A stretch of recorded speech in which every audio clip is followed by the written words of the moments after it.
I would like to talk about something of great importance to all who are filled with the desire to help the poor and the needy. This desire is proper, but we must not be deceived nor allow ourselves to be manipulated. We have to study things scientifically. As I have already pointed out, the difference between the poor Robinson Crusoe and the rich Robinson Crusoe lies precisely in that the rich Crusoe has capital goods in the form of savings invested wisely and not invested in a maladjusted fashion. He has at his disposal a well-invested capital good, the stick, which enables him to obtain many other goods, and thus to move forward and increase his quality of life more and more. In contrast, the poor Crusoe does not have a capital good. We can draw the same distinction between a rich nation and a poor nation. What difference is there between the United States and India?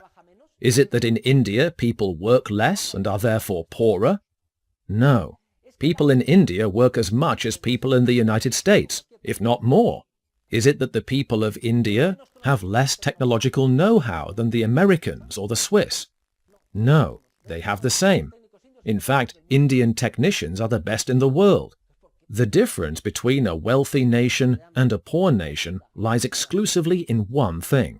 The wealthy nation has many more capital goods wisely invested than the poor nation.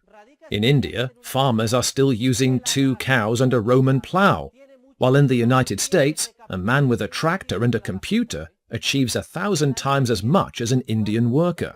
He is 1,000 times as productive because he has a tractor and the other worker does not. The rich Robinson Crusoe has a stick and the poor Robinson Crusoe works by hand. If you work by hand and you are very close to consumption, you are very poor. If you have many intermediate stages, computers, machines, tractors, etc., you can increase production 1,000-fold, and much more than 1,000-fold, and be much richer. That is the difference between a wealthy country and a poor country. So, to be prosperous, who should we encourage? The answer is clear. Capitalists. The only way to escape from poverty is to foster saving, protect capitalists, and establish a system in which private property is respected and entrepreneurial creativity is encouraged, along with the suitable investment of saving in capital goods. A country that harasses savers and capitalists is a country condemned to poverty. A country that fosters saving, respect for private property, and the accumulation of capital goods is a country that finds its way out of poverty, and in just a few generations can be at the forefront of economic development.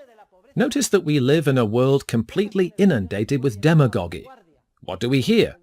All right, let's take a democratic vote. Okay, now who votes in favor of doubling salaries and cutting work in half? If we took that democratic vote, what do you think the result would be? In favor. Well, since we must be democratic, suppose we did that. If we put it into practice, do you think the country would be richer or poorer? Infinitely poorer. A process of social cooperation cannot depend on democratic principles. If it did, the process would be destroyed. Notice that demagogy is always detrimental to the very people demagogues claim to defend. A month from now, I will explain that in the market there is a law of tendency, according to which each worker tends to be paid the value of his or her contribution to the process of production. Of course, a worker who works with bare hands or with a Roman plough contributes very little, and therefore earns very little. Such is the case of the Indian labourer. Someone who works with computers or a tractor produces a great deal. That worker is very productive, and therefore earns a large amount. The only way to help the working classes and the poorest is to provide them with capital goods saved by capitalists. To do this, it is essential to first foster saving, protect capitalists, and establish an institutional framework that encourages the proper long-term investment of savings in increasingly productive capital goods. This is economic science. From now on, you will have to interpret the world around you in a manner diametrically opposite to the way it is usually presented. For if everything were simply a question of voluntarism or do-goodism, we must take from the rich and give to the poor. Let us consider this example. All right, What we need to do here is take from the rich and give to the poor so that we can all be richer. This is the triumph of the philosophy of the grasshopper over the philosophy of the ant. Capitalists own all of these capital goods. Suppose we expropriate them and give them all to the workers. The workers immediately consume them because they want a higher living standard. And what happens then? They consume the capital. These stages disappear, and people end up condemned to poverty. The redistribution of income leads to poverty. Wealth derives from saving and the accumulation of capital goods. Multimillionaires cannot eat 1,000 steaks a day or have 1,000 Rolls-Royces. They can eat the best meat and have a luxury car and the best homes, but the rest of what they own consists of capital goods which have been saved, and therefore placed at the disposal of workers, whose productivity increases, and whose wages increase in turn. Think of the well-known story about March, the famous Spanish Mallorcan millionaire, who with his fortune established the Juan March Foundation. During the Spanish Civil War, a protest was staged at his house. "You are a millionaire, and we demand that you divide up your fortune and share it with us." "Well, how much do you think I have?" "You have 300 million pesetas." 300 million pesetas? How many of you are there here at the protest? 1,000. Okay, great.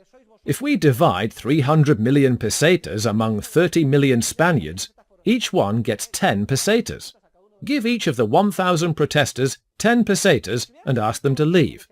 However, if all Spanish people had been there, and he had given each one 10 pesetas, this man's fortune would have disappeared. But at the same time, they would have destroyed the country. Instead of postponing consumption in the form of capital goods, they would have consumed the capital.